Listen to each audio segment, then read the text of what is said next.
காவேரி வந்து ஃபோனை எடுத்து எடுத்து பார்க்குறாங்க. விஜய்க்கு வந்து ஃபோன் வந்து அவர் வந்து எடுத்து பார்க்கவே பார்க்கல அந்த வாய்ஸ் நோட்டை. அதனால் என்ன பண்ணுறது தெரியாம தவிக்கிறாங்க. இன்னும் பார்க்காம இருக்காரு. இப்போ என்ன பண்ணுறது அப்படின்னு சொல்லிட்டு ஒன்றும் புரியாமல் யோசிச்சுட்டே இருக்காங்க. விஜய் ப்ளீஸ் விஜய் சீக்கிரமாகவே அந்த வாய்ஸ் நோட்டை பாருங்கள், கேளுங்க விஜய் அப்படின்னு சொல்லிட்டு டென்ஷனாக அப்படியே யோசிச்சுட்டே இருக்காங்க. இங்கே வந்து என்ன பண்ணுறாங்க, எப்படியாவது வந்து விஜயும் காவேரியும் சேர்த்து வைக்கணும், அது கண்டிப்பாக நடக்கணும், அம்மா ஏதோ ஏடகடவை பேசிட்டா என்ன பண்ணுறது அப்படின்னு சொல்லிட்டு கங்கா யோசிச்சுட்டே இருக்காங்க. கங்கா வந்து காவேரி போய் பார்க்குறாங்க. காவேரி ரொம்ப டென்ஷனாக இருக்காங்க. என்னடி ரொம்ப டென்ஷனாக இருக்க அப்படின்னோடனே, இல்லைக்கா அது வந்து விஜய்க்கு வந்து எதாவது ஃபோன் பண்ணியாடி அப்படின்னு சொல்லிட்டு கேட்குறாங்க. ஃபோன் பண்ணாங்க்கா, ஆனால் அவருக்கு ஃபோன் எடுக்கல, வாய்ஸ் நோட் அனுப்பிச்சி வச்சுருக்கேன். சரி அதை அவரை பார்த்தாரா? இல்லைக்கா அதையும் அவர் கேட்கல. என்னடி நீ இப்படி சொல்கிற? விஜய் இப்படிலாம் இருக்கவே மாட்டாருக்கா, நான் ஃபோன் பண்ணாலும் உடனே எடுத்துருவார், என் மேலே இருக்க கோவத்தில் ஃபோனும் எடுக்க மாட்டேங்கிறாரு, ஒன்றுமே புரியலக்கா எனக்குன்னு. கவலைப்படாதடி, எல்லாம் நல்லபடியாக அமையும், மாமா தான் போயிருக்காருல, கண்டிப்பாக விஜயோடு தான் வருவார் பாரு அப்படின்னு சொல்லிட்டு அவங்க அக்கா வந்து அவங்களுக்கு ஆறுதல் சொல்லிட்டு இருக்காங்க. இங்கே வந்து என்ன பண்ணுறாரு, குமரன் வந்து எல்லா இடத்துலையும் தேடி போகிறாரு. விஜய் எங்கேயுமே இல்லை. பாட்டி வரும்போது விஜய் எங்கேயோ வெளியே போயிருக்காருன்னு தானே சொன்னாங்க. எங்கே போயிருப்பாரு? காவேரி கிட்ட கூச்சிட்டு போயிருக்காரு. அப்போ எங்கேயாவது லாங்காக தான் போயிருப்பாரா?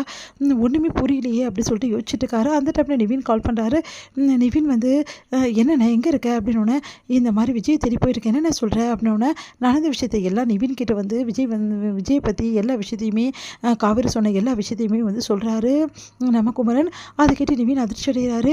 இந்த விஷயம் எனக்கு முன்னாடியே தெரியும்னே அப்படின்னு பயங்கரமாக அதிர்ச்சியாக இருக்குது குமரனுக்கு. நீ என்னடா சொல்கிற அப்படின்னு. ஆமாண்ணே, எனக்கு எல்லா விஷயமும் முன்னாடியே தெரியும், காவேரி கர்ப்பமாக இருக்கிறதும் தெரியும்னு சொல்லிட்டு எப்படி தெரிஞ்சதுன்ற உண்மையை வந்து நிவின் வந்து சொல்கிறாரு. அதை கேட்டு பயங்கரமாக வந்து அதிர்ச்சியாக பார்த்துட்டு கேட்டுகிட்டே இருக்காரு நம்ம குமரன். அடுத்து வந்து நீ எங்கேண்ணே இருக்க, நான் உடனே வரேன் அப்படின்னோடனே, அது வந்துடா நான் சொன்ன கேளுண்ணே, நீ தனியாலாம் தேட வேணாம், நானும் வரேனே, எனக்கும் சில ஐடியாஸ்லாம் இருக்குது எங்கே போயிருப்பாருன்னு சொல்லிட்டு அப்படின்னோடனே, சரிடா வாடா அப்படின்னோடனே, இங்கே வந்து நிவின் போகிறத பார்த்துட்டு எவ்வளோ செமையாக டென்ஷன் ஆகிறாங்க. இந்த டைமில் கூட அக்காவை பார்க்கறதுக்காக போயிட்டாரா அப்படின்னு சொல்லிட்டு செம்ம கடுப்பாகிறாங்க. இதை இப்படியே விடக்கூடாது, வீட்டுக்கு போய் இதில் ரெண்டில் ஒன்று பார்த்து தீரணும் அப்படின்னு சொல்லிட்டு எவ்வளோ யோசிச்சுட்டு இருக்காங்க. இங்கே வந்து நிவின் வந்துட்டோன்னே, என்னென்ன எங்கெல்லாம் தேடினீங்க? எல்லா இடமும் தேடினடா, கிடைக்கவே கிடைக்கல.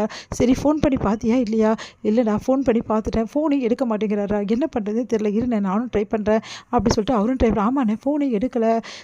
இல்லைடா கண்டுபிடிச்சி ஆகணும்டா, வீட்டில் பெரிய பிரச்சனைடா, இப்போ என்னடா பண்ணுறது அப்படின்னோடனே, அவங்க தாத்தா பாட்டி வீட்டில் இல்லைடா, அங்கேயும் இல்லை, எப்படின்னு தெரியும், அவங்க பாட்டி தான் சொல்லிட்டு போனாங்களே விஜய் எங்கேயோ போயிட்டாருன்னு சொல்லிட்டு, அதனால் நம்ம தானே தேடணும், சரி நீ வாடகை போகலாம், ஒன்றா போய் தேடலாம் அப்படி சொல்லிட்டு கிளம்புறாங்க.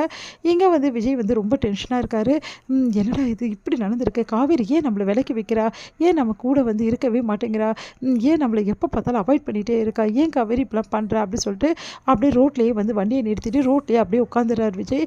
அப்படியே செம்ம டென்ஷனாக இருக்கார் விஜய். அப்படியே வந்து தாங்கிக்கவே முடியல விஜயால், பயங்கரமாக அழறாரு. தாங்கிக்க முடியாமல் வந்து நடந்த விஷயத்தை எல்லாம் யோசிச்சு அழுதுட்டுருக்காரு. இப்படி நடந்திருக்கே அப்படின்னு சொல்லிட்டு செம்ம டென்ஷன் ஆகிறாரு. இங்கே வந்து விஜய் வந்து ஃபுல்லாக வந்து தேடிட்டு வந்து குமரன் என்ன பண்ணுறதுன்னு தெரியாமல் தவிக்கிறாரு. எங்கேனா போயிருப்பார் அவர், அதான் ஒன்றுமே புரியலடா அப்படி. வீட்டில் என்னடா நான் வந்து சொல்கிறது, அத்தை கேட்பாங்களே, காவேரியும் கேட்பாளே அப்படின்னு சொல்லிட்டு யோசிச்சுட்ருக்காங்க. இங்கே வந்து என்ன பண்ணுறாரு, விஜய் வந்து செம்ம டென்ஷனாக வண்டி ஓட்டிகிட்டே வராரு.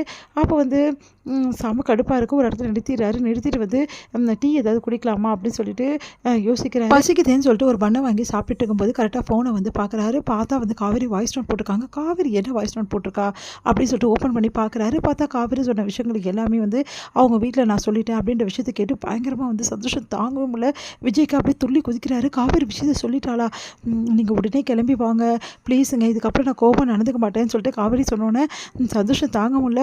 ஐயோ என் செல்லக்குட்டி வீட்டில் விஷயத்தை சொல்லிட்டியாடி, எவ்வளோ நாளாக இந்த விஷயத்துக்காக நான் காத்துருந்தேன், நினச்ச மாதிரி விஷயம் நடந்திருக்கே, காவேரியை சொன்னால் வீட்டில் நம்பவே முடியலையே, உடனே போய் காவேரியை பார்க்கணும், அதுக்கு தான் எனக்கு ஃபோன் பண்ணிகிட்டே இருந்தே செல்லும், நான் தான் யோசிக்காமல் இப்படி பண்ணிட்டேன், சாரி காவேரி, நான் உடனே உன்னை பார்க்கணும் காவேரி, உன்னை தூக்கி வந்து அப்படியே கொண்டாடணும் காவேரி, உங்கள் அம்மா என்ன சொல்லுவாங்கன்னு தெரியல, கண்டிப்பாக அத்தை வந்து மனசு மாறியிருப்பாங்க, அந்த நம்பிக்கை எனக்கு இருக்குது, முதல்ல காவேரியை முதல்ல போய் பார்க்கணும் அப்படின்னு சொல்லிட்டு விஜய் வந்து ஃபாஸ்ட்டாக கிளம்பி வராரு. காவேரி வந்து விஜய் எப்போ வருவார் அப்படின்னு சொல்லிட்டு வழி மேலே விழி வச்சு காத்துக்கிட்டே இருக்காங்க, விஜய் வரணுமே அப்படின்னு சொல்லிட்டு.